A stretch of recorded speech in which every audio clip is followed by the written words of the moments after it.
जिनको हम कहते थे कि ए पॉलिटिकल हो जाओ, वो तो ए पॉलिटिकल हो गए, लेकिन आप नहीं समझते कि वक्त आ गया है कि अब तमाम तर इदारे ए पॉलिटिकल हो जाएं, जिनसे हम तवक्को कर रहे हैं कि वो अब ए पॉलिटिकल हो जाएं? देखें, इस वक्त बजाय उनसे तकाजा करने के कि आप गैर सियासी हो जाएं, वो रेगन ने कहा था कि ट्रस्ट बट वेरीफाई, एतबार करें लेकिन उसकी तस्दीक करें। जो मसला है वो सियासतदानों ने हल करना है और इसके अलावा और कोई हल है नहीं।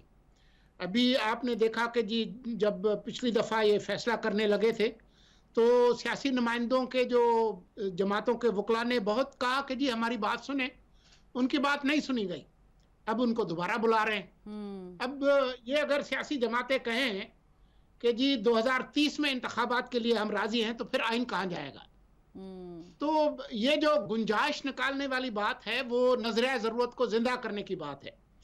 आइन जो है उसकी एक हरूफ है और एक रूह है। रूह इसकी ये है, वो 90 और 79 और 91 नहीं है। रूह ये है कि जी एक रीजनेबल जो टाइम है उसमें ये लोग राजी हो जाएं और एक निगरान हुकूमत के सेटअप पर राजी हो जाएं और आगे चले, और कोई हल नहीं है। ठीक ठीक। आदिल, आपको हल नजर आ रहा है? ये जो डायलॉग चल रहे हैं, बिलावल साहब भी गए हैं मौलाना साहब के साथ गुफ्तगू करने के लिए, लग रहा है कि अब ये बर्फ पिघल जाएगी? देखिए, बर्फ हमें, मुझे लग रहा नहीं है कि पिघल जाएगी, लेकिन पिघलनी चाहिए क्योंकि यही एक रास्ता है। इस वक्त तो देखिए पीएमएलएन की अपनी प्री कंडीशंस हैं, पीटीआई की अपनी है, पीपल्स पार्टी जो है वो वाहिद जमात है इस वक्त जो ये कह रही है कि बगैर प्री कंडीशंस के हमें बात करनी चाहिए। क्योंकि देखिए होगा क्या कि मुज़ाकरात तो पीएनए और भुट्टो साहब में भी हो रहे थे और वो हो भी चुके थे, लेकिन उसके बाद हमने देखा कि क्या हुआ, because they left it too late. और फिर हो सकता है ज़ियाउल हक साहब की अपनी भी एक ख्वाहिश थी कि जी टेक ओवर कर दिया जाए, मुज़ाकरात कामयाब हो या ना हो। इस वक्त सियासतदानों को भी उन्हीं लाइंस पर सोचना चाहिए, क्योंकि देखिए बड़ी तेजी की तरफ मुल्क अनारकी की तरफ जा रहा है। और ऑब्वियसली हम शायद सुलंगी साहब और भट्टी साहब भी सबसे पहले लोग होंगे, अगर कोई खुदा ना खास्ता कू होता है, इमरजेंसी लगती है, तो हम उसको ऑन एयर कह के कहेंगे कि जी ये गैर आईनी इक़दाम है, नहीं होना चाहिए।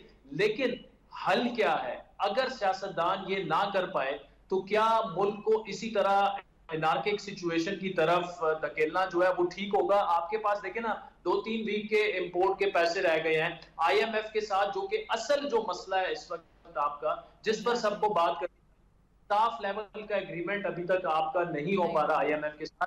आपकी इकोनॉमिक सिचुएशन ऐसी है कि आज अगर स्टाफ लेवल एग्रीमेंट हो जाए, जून में दोबारा आपको आईएमएफ के पास जाना पड़ेगा।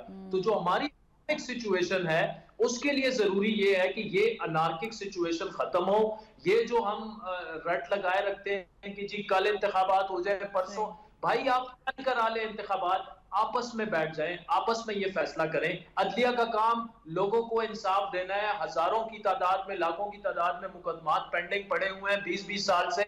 फौज का काम जो है वो सरहदात को संभालना है।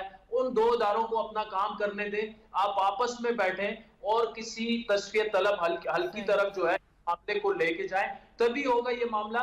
वरना हम तीनों इधर बैठ के फिर कहेंगे कि जी अब क्या करें, अब तो मार्शल लॉ लग गया, अब क्या करें, अब तो इमरजेंसी लग गई है, और हालात बाकी इतने खराब हैं। बार बार अगर भुट्टो या सिराजुल हक जैसे रहनुमा अगर ये कह रहे हैं कि जी बात उस तरफ जा सकती है, तो बात जा सकती है, क्योंकि इदारे हाथ पर हाथ रखकर नहीं बैठेंगे।